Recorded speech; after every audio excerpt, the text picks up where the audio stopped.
श्री स्वामी समर्थ. स्वामी महाराज तुमच्या सर्व चांगल्या इच्छा पूर्ण करो ही स्वामींच्या चरणी प्रार्थना करते आणि आजच्या व्हिडिओला सुरुवात करते. उद्या आहे 4 फेब्रुवारी, वार मंगळवार आणि या दिवशी आलेली आहे रथसप्तमी. रथसप्तमी हा जो दिवस आहे तर तो सूर्यदेवाच्या उपासनेचा दिवस आहे. भविष्य पुराणात असा उल्लेख आहे की आदिती आणि कश्यप यांचा पुत्र सूर्य यांचा या दिवशी जन्म झालेला होता.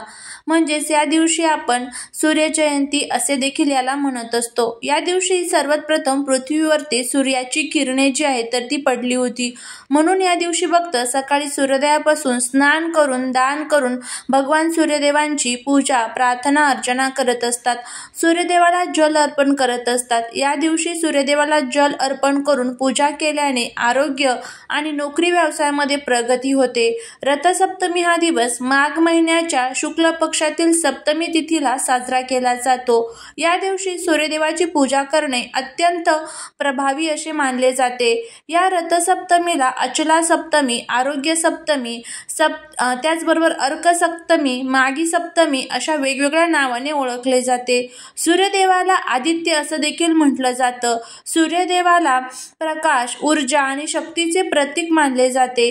त्यामुळे या रथसप्तमीच्या दिवशी सूर्याची पूजा करणे अत्यंत शुभ मानले जाते. सूर्यदेवाला ग्रहांचा राजा देखील म्हटले जाते. तसेच आपण राम आणि कर्ण यांचे आध्यात्मिक पिता देखील मानले जाते. धार्मिक दृष्ट्या रथसप्तमी हा दिवस अत्यंत महत्त्वाचा आणि शुभ मानला जातो. म्हणून या दिवशी व्रतासोबतच आणि सूर्यदेवाच्या पूजेसोबतच काही महत्त्वाचे उपाय आणि सेवा देखील केल्या जातात. आज या व्हिडिओमध्ये मी तुम्हाला एक अतिशय प्रभावी असा उपाय सांगणार आहे. उद्या रथसप्तमीच्या दिवशी तुम्ही उपवास नाही केला तरीही चालेल, पण तुम्हाला सकाळीच फक्त इथे एक दिवा लावायचा आहे, जेणेकरून कुटुंबावरती कोणताही वाईट संकट, दुःख, अडचण येणार नाही. त्याचबरोबर दारिद्र्य नष्ट होईल, कर्जातून मुक्ती मिळेल. त्याचबरोबर शत्रूंचा जो त्रास आहे तर तो सर्व संपून जाईल. हा दिवा कुठे लावायचा, कोणत्या वेळेत लावायचा याबद्दलची संपूर्ण माहिती आज या व्हिडिओमध्ये मी तुमच्यासोबत शेअर करणार आहे.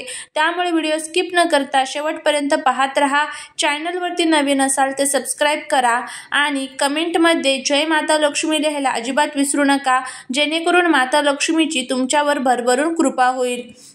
सूर्याचे प्रतीक आपण दिव्याला पाहत असतो. सूर्य आणि अग्नी याचे प्रतीक असलेला दिवा हा आपल्याला हिंदू धर्मात अतिशय पवित्र आणि शुभ मानला जातो.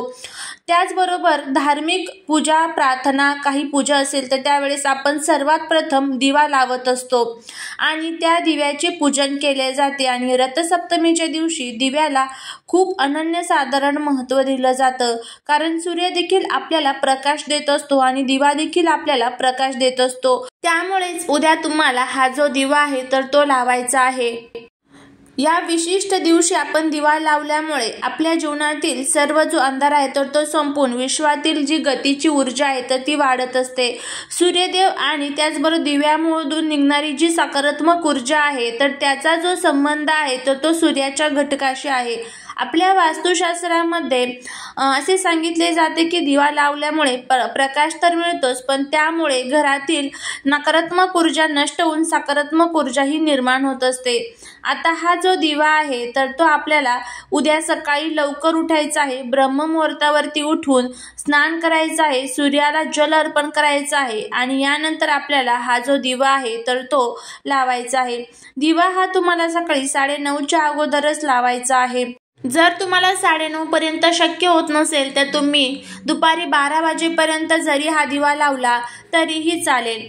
हा दिवा आता आपल्याला कशासाठी लावायचा आहे तर आपल्या व्यवसायात व्यापारात प्रगती व्हावी किंवा घरामध्ये सतत काहीतरी आजारपण असेल, आलेला हा पैसा आजारपणामध्ये निघून जात असेल, घरामध्ये सतत आर्थिक अडचणी येत असेल, पैशाला पैसा लागत नसेल, तसेच कुटुंबातील सदस्यांना कोणत्याही क्षेत्रामध्ये किंवा कामामध्ये यश मिळत नसेल, घरातील गरिबी आणि दरिद्री ही संपायचं नावच घेत नसेल, त्याचबरोबर कुटुंबावर एखाद्या शत्रूचा तुम्हाला वारंवार त्रास होत असेल, मग शत्रू जो आहे तर तो गुपित असेल किंवा तुम्हाला शत्रूचं नाव माहीत असेल, तर यासारख्या अनेक ज्या समस्या आहेत तर त्यासाठी तुम्हाला आपल्याला हा जो दिवा आहे तर तो उद्या लावायचा आहे. दिवा आपल्याला लावल्यामुळे मातीचा दिवा तुम्हाला घ्यायचा आहे. मातीची पंती जी असते तर ती तुम्हाला घ्यायची आहे. मातीचा दिवा हा पंचतत्वांपासून तयार केलेला असतो. दिव्यामध्ये या खूप जास्त प्रमाणात सकारात्मक ऊर्जा असते. मातीची जी पणती असते तर ती माता लक्ष्मीला खूप खूप जास्त आकर्षित करत असते. हा दिवा ऊन, वारा, पाऊस याच्या सानिध्यातून म्हणजे या पंचतत्वातूनच तयार झालेला असतो. त्यामुळे मातीच्या दिव्याला इतर दिव्यांपेक्षा अनन्यसाधारण आपल्या वास्तुशास्त्रामध्ये महत्त्व देण्यात येतं. दिवा ज्या प्रकारे प्रकाश देतो त्याच प्रकारे आपल्या कुटुंबावर, मुलांवर जर काही वाईट संकट येणार असेल तर हा दिवा जो आहे तर ते वाईट संकट येऊन देणार नाही. आपल्या घरातील दारिद्र्य नष्ट करेल, गरिबी संपवेल. तर असा हा दिवा उद्या आपल्याला लावायचा आहे. उद्या पृथ्वी तलावरती जे काही सूर्यतत्व आहे तर ते रोजच्यापेक्षा सहस्रपटीने जास्त प्रमाणात सक्रिय असतात. त्याचबरोबर उद्या मंगळवार असल्यामुळे धनप्राप्ती, कर्जमुक्ती, लक्ष्मी प्राप्तीसाठी देखील तुम्ही हा जो दिवा आहे तर तो लावू शकता. तुमच्या जीवनातील इतर कोणतीही अडचण असू द्या, ती अडचण संपवण्यासाठीच तुम्हाला हा जो दिवा आहे तर तो लावायचा आहे. दिवा लावण्यासाठी आता तुम्हाला सर्वात प्रथम मातीची पणती घ्यायची आहे. त्यामध्ये दुहेरी कापसाची तुम्हाला एक वात जी असते तर ती टाकायची आहे. त्यानंतर ह्या दिव्यामध्ये तुम्हाला तिळाचं जे तेल असतं बघा तर ते तुम्हाला घालायचं आहे. आता तिळाचं तेल जर तुमच्याकडे नसेल तर तुमच्याकडे जे तेल असेल ते तुम्ही टाकू शकता. एक प्लेट घ्यायची आहे. त्या प्लेटमध्ये तुम्हाला सप्तधान्य घ्यायचं आहे, ज्यामध्ये पांढरे, काळे तीळ तुम्हाला अवश्य घ्यायचे आहे. त्यानंतर तुम्ही गहू, ज्वारी, बाजरी, इतर कुठल्याही डाळी असतात तर त्या अगदी थोड्या थोड्या तुम्हाला घ्यायच्या आहेत. हे सर्व धान्य एकत्र करून त्या प्लेटमध्ये तुम्हाला टाकायचे आहे. रथसप्तमी म्हणजे 7 या अंकाला या दिवशी खूप महत्त्व आहे. म्हणून या दिवशी सप्तधान्यांचे देखील पूजन जे आहे तर ते केलं जातं. थोडंसं सप्तधान्याच्या प्लेटमध्ये ठेवायचं आहे आणि यानंतर त्यावर तुम्हाला ठेवायचा आहे तो म्हणजे दिवा. हा जो दिवा आहे तर तुम्हाला प्रज्वलित करायचा आहे. त्या दिव्याला तुम्हाला हळदी, कुंकू, अक्षता व्हायचं आहे. त्यानंतर तुम्हाला काय करायचं आहे तर ह्या दिव्याला सर्वात प्रथम देवघरामध्ये प्रज्वलित करून तुम्हाला तिथे ठेवायचं आहे. आता काय करायचं आहे तर या दिव्यासमोर बसून सर्वात प्रथम तुम्हाला आदित्य हृदय स्तोत्र, हे जे सूर्यनारायणाचं अतिशय प्रभावी स्तोत्र आहे, हे स्तोत्र तुम्हाला उद्या पठण करायचं आहे. आणि त्याचबरोबर एक वेळेस तुम्हाला उद्या हनुमान चालीसा जी आहे तर ती पठण करायची आहे. या 2 सेवा तुम्हाला ह्या दिव्यासमोर बसून करायच्या आहे. तुमच्या सेवा झाल्या की त्यानंतर तुम्हाला हा दिवा उचलायचा आहे. उचलून तुम्हाला तुमच्या घराच्या बाहेर यायचं आहे. घराच्या बाहेर आल्यानंतर तुमच्या उजव्या हाताला हा दिवा जो आहे तर तो तुम्हाला तिथे खाली ठेवायचा आहे.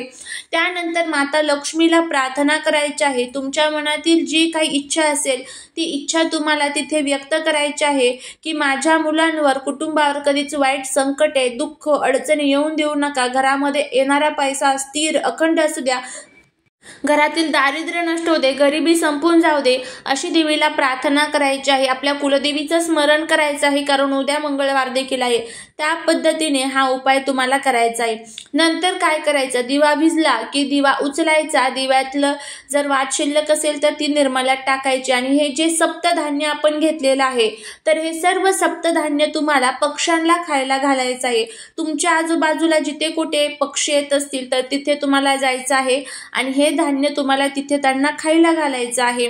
आणि त्यामुळे बघा आपल्या घरातील जे दोष आहेत तर त्या धान्यामध्ये तयार झालेले असतात आणि त्यामुळेच आपल्या घराची दोष निघून जातात. आपल्या घराची प्रगती होण्यासाठी मदत होत असते. तर असा हा प्रभावी उपाय तुम्हाला उद्या करायचा आहे. तुम्ही करून बघा, नक्कीच तुम्हाला त्याचा फायदा होईल. झालेली सेवा महाराजांच्या चरणी रुजू करते. श्री स्वामी समर्थ.